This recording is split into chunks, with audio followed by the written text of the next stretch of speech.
Yo, welcome to an episode of Superkick Podcast. I'm your host, Ringside P.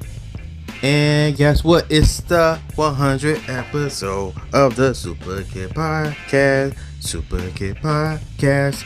Yes, thank you guys for rocking me for the 100 episodes, man. We're going to get into this one here before we get started. Make sure you like, subscribe, share, comment, give me feedback, check out the reels, check out the source, TikToks, Table and Bumps, Spotify, Superkick Store. All those are great, amazing things. I got another shirt I gotta show you guys from the Superkick Store. But yeah, man, I really appreciate the journey, people being a part of this, watching me as I try to get better at this each and every week, try to be entertaining, drop my science, not saying so much, just have a good time with it. I enjoy watching wrestling like you guys do, so talking about it, conversing, going to events, even though they're expensive. But man, with all that said, say thank you guys, man. I just want to keep better and take this to the next level. So you got any feedback, you know what to do, man. Comment below on that. Let's get started. I got two shows I gotta kind of talk about: Smackdown, Raw, still overseas. Let's get into Smackdown. We got emotional Cody Thomas out there, so emotional. Randy Orton comes out there, gives him props. He's tearing up in the face. But what we really want, when are we going to get that Cody Rhodes versus Randy Orton? That is the feud that has to happen. I feel like we should have had that happen before Rhodes and Cena. Really. Excuse me. Just because they have the history and legacy together. So we needed that. And now it's like, well, Cena's back. Cody's started with Cena. Orton did mention he want to get number 15. How does he go about doing that? Does he be Cena? Will Orton be heel in this? Will he be face? Will Cody be the heel? I just know that I better get Cody Rhodes versus Randy Orton at some point. The fans were calling for the RKO. Fans, I don't know, man. You European fans bring the energy all the time. Smackdown is in Chicago this Friday. Chicago has, I don't know what we gotta do in Chicago this Friday. I don't know. We just gotta take some speed, some crack, some coke, or whatever drug is gonna just get everyone just hyped and just have the whole building just rocking. That's what needs to happen. Like you get your ticket scanned and they just give you a baggie or something, and you just sniff it, smoke it, whatever you gotta do. Cause I don't do drugs, so I don't know about that. Whatever you gotta do to get lit and get hyped up for the show, like I said, just had the energy just off the chart. That's what we gotta do this week in Chicago. Smackdown. Let's get ready. I'm gonna be there. You might see me in the front row. You should see me in the front row. I'm gonna show you what I be wearing so you can see me in the front row, yo. I don't know. And sometimes I'm thinking about this next topic, and it's like music, right? Music is very important. It makes a big difference. It's like really the first impressions you get when the superstar or wrestler comes out to the ring. You hear the music and you're like, this is gonna be dope. This dude, whose music is this? This is crazy. Or yo, whose music is this? This dude gonna be trash, right? He can be Trash Bandicoot. Who is allowing Def Rebel to just throw away great wrestlers' themes? Like I talked about it before, the Street Profits. That is definitely the same dude that did Solo Sikoa music. But even though Solo Sikoa music is decent, yo, you can't duplicate that, man. Like that was Solo. This is the Prophets, and the Prophets song before was great. This is boo boo. This is straight up trash. Like I hate it. It's like a whack like country rap song.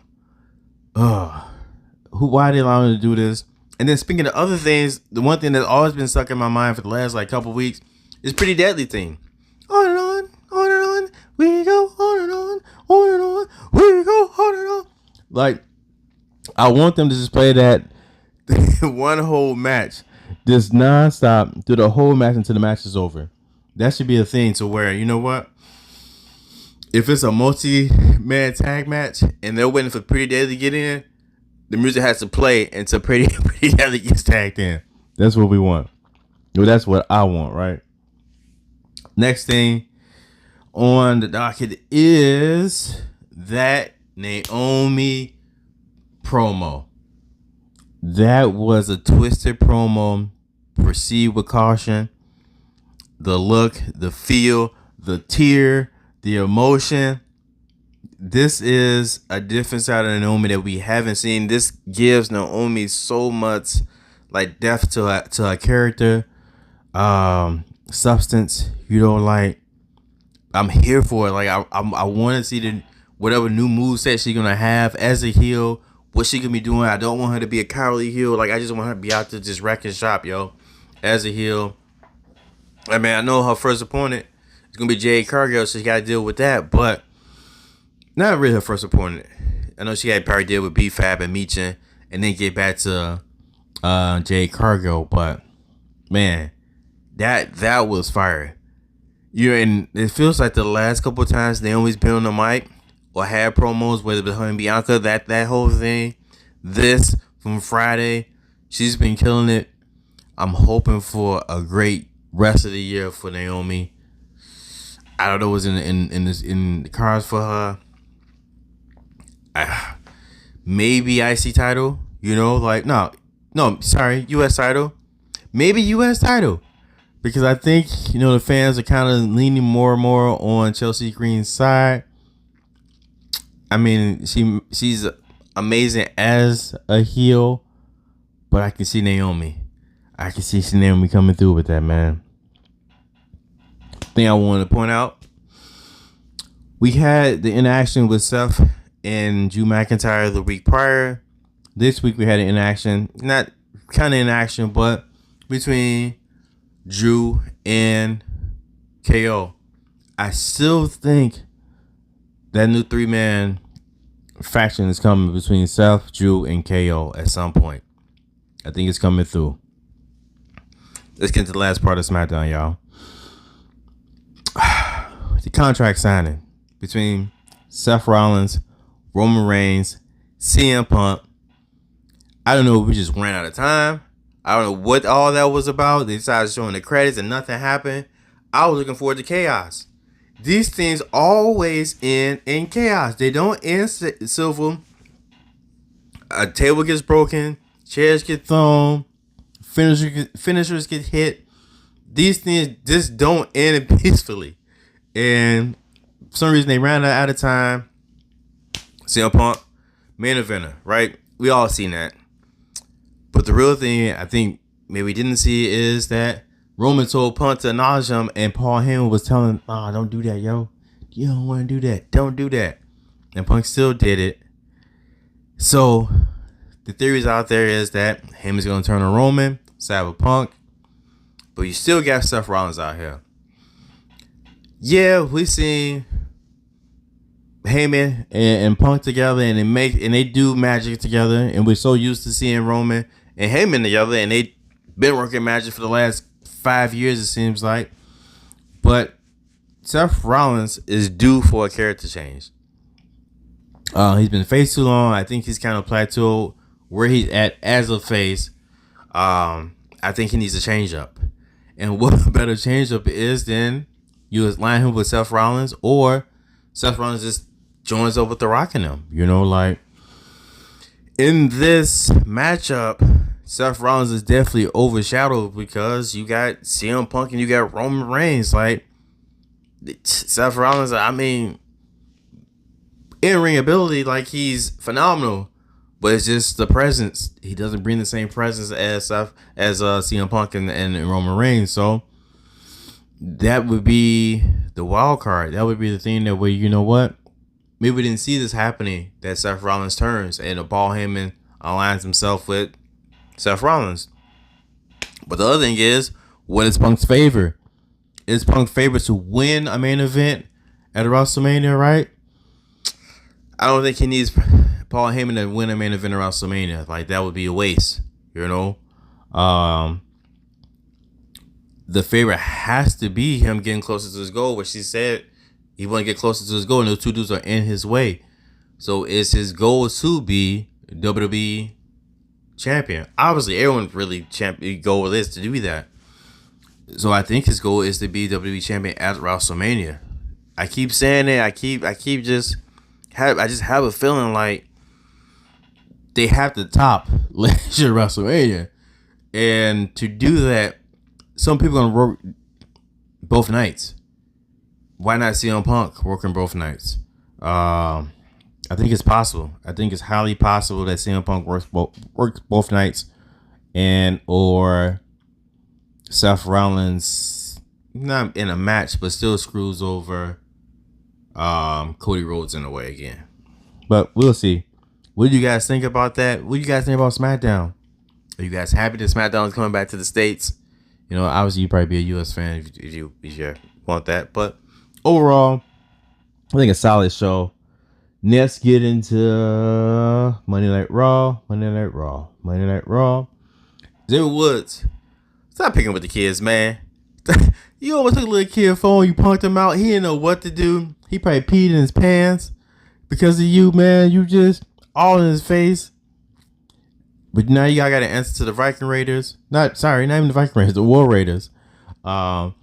Which is like, sadly, I didn't even remember that they had the tag team championships. Like, I forgot who the champions were on Raw for a minute because I just haven't seen them really do anything. I think New Day's gonna get this. Probably not at WrestleMania, but afterwards, maybe the Raw after Mania. I can see that happening.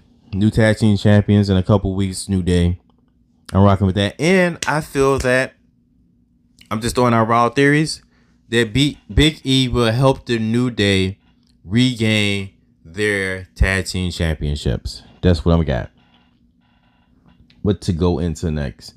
We know we got that fatal 4-way coming for the IC championship. Braun Breaker, Finn Balor, Penta, and Dominic Mysterio. So I know that's happening. Possible tag team match for the women's tag team championships at WrestleMania. Bayley and Lyra versus Liv and Raquel. This wasn't a match that I wanted to see. I really felt like they're gonna go with Alexa Bliss versus Liv Morgan into this, and somehow mix the Wyatts into this. Nikki Cross and Alexa versus Liv and Raquel, or just have Liv versus Alexa, you know. But we'll see where we go with this Becky Lyra thing. Hopefully it's good. I still wanted to see Bayley versus Roxanne Perez at WrestleMania. I think that would have been something dope to see, but I digress. It didn't happen.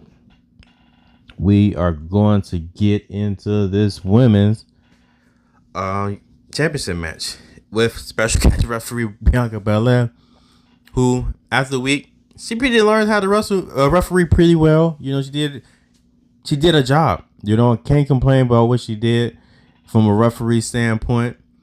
But it does seem like once you put on the referee stripes, your toughness, your strength, your energy goes down to like 0.2.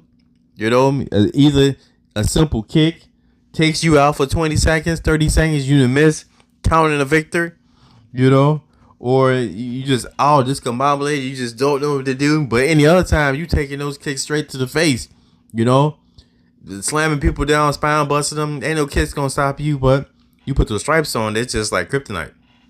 Excuse me. But after taking a kick to the face, after taking a drop kick, Bianca was like, yo, I'm sick of this. I'm sick of y'all out here putting y'all feet on me. I'm over. It's done. Both of you guys are disqualified. I don't care no more. I got my match sold up at WrestleMania anyway, so it don't matter if Real wins or Io wins. I'm still going to be there. I'll see one of you guys there. Which should just be Io, and she's not wrong. Both of them, she took kicks, whether it was on purpose or not, inadvertently. She still took it and like, yo, I ain't got to take this. And then Rhea slapped her in the face, too, on top of that, right? And still didn't disqualify her for that. It's crazy the energy that the fans give Rhea overseas and the boos that Bianca keep catching overseas. I know that's a topic. I know there's a thing behind that where the overseas fans, the European fans, are racist towards Bianca Belair. You know, and they're saying racist overall, but man, it's hard to say because I seen her rock with the Prophets, right? And one of the Prophets is married to Bianca Belair. So it's like, oh, it's crazy. Or could it just be a black woman thing, you know? Or could it be like Backlash in Puerto Rico? Like, well, is Bianca's character just isn't doing anything anymore, where it's just kind of just stale. And then like, you know, we want more and you're not really doing anything, but can that really also be said for Rhea Ripley? You know, like, there's no real advancement of the character anymore. Just kind of just coasting, you know? Could that be the reason why Bianca is getting the boost directly? We'll see next week in Minneapolis on Monday Night Raw what the energy is going to be like for Bianca. Maybe it's just overseas theme. Maybe it's just permanent. You know, maybe everyone is just tired of Bianca Belair in general. Maybe we thought she was going to turn heel and she didn't. Maybe that we want the heel turn. She's been talking kind of spicy on the internet. I've been loving the story recaps with Bianca. Like, those are hilarious. But no, man, we're going to see, man. But Bianca did a job. So she shouldn't be booed for doing her job as a special guest referee, right? Let's proceed. If he dies, he dies. Jimmy Uso versus Gunther. I think we all knew like this match was going to be a match that was supposed to provoke Jey Uso to push him over the edge and kind of get him focused for WrestleMania. Jimmy was going to be the sacrifice to get Jey to where he needs to be. And that's what happened, right? But I also feel like this also could be used as fuel for Jimmy Uso to go back heel again. And I don't know, maybe people don't want them to run this back, but that's something that to possibly run back again because of this. Like, you allowed me to get beat like I did by Gunther, be put to sleep, get powerbombed, thrown into the rail, get bloody, all this stuff while you was just kind of just there and you didn't do enough to help me, you know, like you should have. You wasn't your brother's keeper. All you cared about was being the superstar with the super kicks of the week. Jey Uso with your Jordan 1s on out there, you know. But it did do a good job at putting more heat on Gunther, which was, I feel like he was lacking that. He's been lacking that for a minute. Like, so much focus has been put on Jey Uso and his lack of like in-ring ability or the promo, and the story just solely focuses around him. But it's two people in the story, you know, like one person can't carry the whole story by itself. It's a dance. So like, if I'm slacking, then my partner need to step it up, right? Which would be Gunther. So both of y'all had to step it up to help the story, and you got to be put in proper position to make the story more and better and more better. Way more better. And that hasn't been happening until Monday. And I don't know how much more people want him to do when he's zip tied to the ropes. He can do all he can do, you know, like those are heavy duty zip ties. Like, I've used those before for work reasons, not to zip tie people. That'd be crazy. Yeah. But I think he did well. I think that overall segment and match went like it was supposed to go. We'll see what happens next week with them. Let's move on to the real thing that we all been waiting for. Finally, kind of like a face-off between John Cena and Cody Rhodes. Once again, Cody took the 8 Mile approach. I mean, I'm going to disarm you. You can't say nothing negative about me because I'm going to say it all about myself already, right? Excuse me. John Cena still is a cool heel. Even though with people saying, like, we don't give you no music. He said, I ain't give you no music. I ain't changing up my outfit. It's the same gear you getting. You don't get nothing new. This is all you get because you don't deserve it. You look out in that sea of people. You see a bunch of blue. You see a bunch of red. John Cena red. John Cena blue out there like that. And then it ain't just shirts. It's hats. It's shirts. It's wristbands, armbands, headbands. All type of bands out there for John Cena. All type of towels. You can't see me. Last time is now thing. It's just so much John Cena gear is still out there. And you hear, as much as you hear the boos aren't really heat to me. I think the boos is just, yo, this is what we do for you. It's like the Kurt Angle "you suck" thing. Like, this is just what we do now for you because we've been doing it. And it's just part of the thing, right?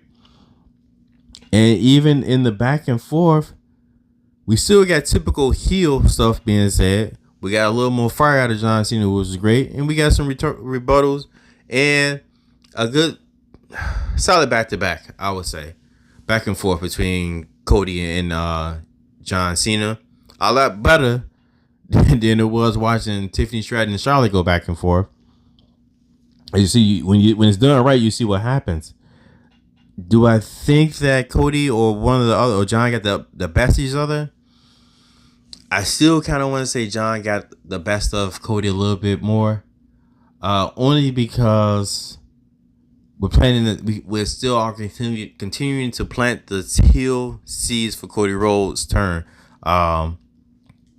Roman called him a politician in a suit, and John Cena said, "You just phony. You just playing what people think you should be. You too perfect. You can't be this perfect. It's not real. It's not authentic." And I think this is leading into the turn of Cody Rhodes. Like you ain't even you. Like I like that. I like that so much. So at some point, we know we're gonna get the heel turn for Cody Rhodes. We just don't know exactly when. And what else did I like about that? They both try to flame each other up. Cody telling John, man, I never been in the ring with it, and the fan chant that you can't wrestle. You know, that stung up John Cena a little bit. Cody out there with his AO pump, with his moments pausing. I ain't repeating that because that's a little too much Cody Rhodes. Like I said, this was finally the face-off that we wanted. One thing that I didn't like about it was Crossroads. Crossroads is trash. Like, that made it... That move was it made it seem so horrible to watch. Cause like, yo, John Cena, why is John Cena out from that? I've seen KO took 19 Crossroads in the one match that they had and was kicking out. John Cena take one and he laid out for like 20 seconds. No, man, come on. Roman even said, like, man, don't know, this move don't beat nobody. This move is trash. Like, cause it is a trash move. Like, I've seen John Cena attitude adjust Big Show. I seen him AA two different dudes. Like, excuse me, like one Crossroads is taking out John Cena. Nah, man, we can't be having that. I would have loved to have seen something to where John Cena had got out and just ducked out of the ring, you know, from now. So, I don't know, man. That was my only thing about that face-off that I didn't like. And still didn't get any real explanation about The Rock. And it was still like I say, typical thing. I hate you because you are what I told you not to be. And you being phony. So I'm got to take this from you. You know, like.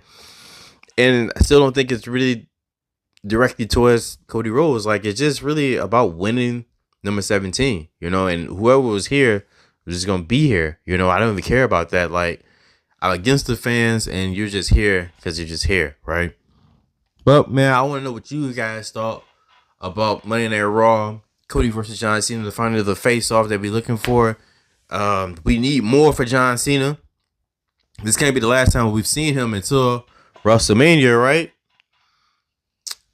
I feel like The Rock is gonna popping up Friday.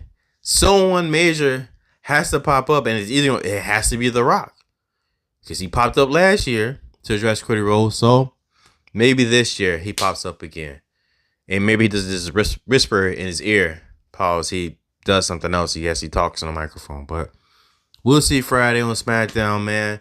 Once again, this is the 100th episode of the Superkick. Nope. This is the 100th episode of Superkick Podcast. Ringside Peter, man. Thank you guys for rocking with me. I got something open. Let me open this up, because I think I know who this is from. Let's do this little quick unboxing real quick. I'm up 25 minutes. You might have seen him ringside too as well. Got WWE Fool shirt. Bought this dude's shirt. Make sure you guys check that out, man. He's a cool guy. Dope content. WWE Fool. He's on IG. Always. He's hilarious. He's real cool people. Make sure you guys check him out. And real quick, let's see what I am wearing for Friday so you can be able to spot me out. So, Friday, Smackdown, you'll see me in this Superkick Podcast shirt. Make sure you check it. Look out for me. And make sure you check out the Superkick store. Get you one. Support me. Help me pay for WrestleMania because it is very expensive for some reason. Like, you guys just want my kidneys and my liver and my spleen and a half of my lung or something like that. But, like I said, man, till next time. See you guys next week. Adios. Peace.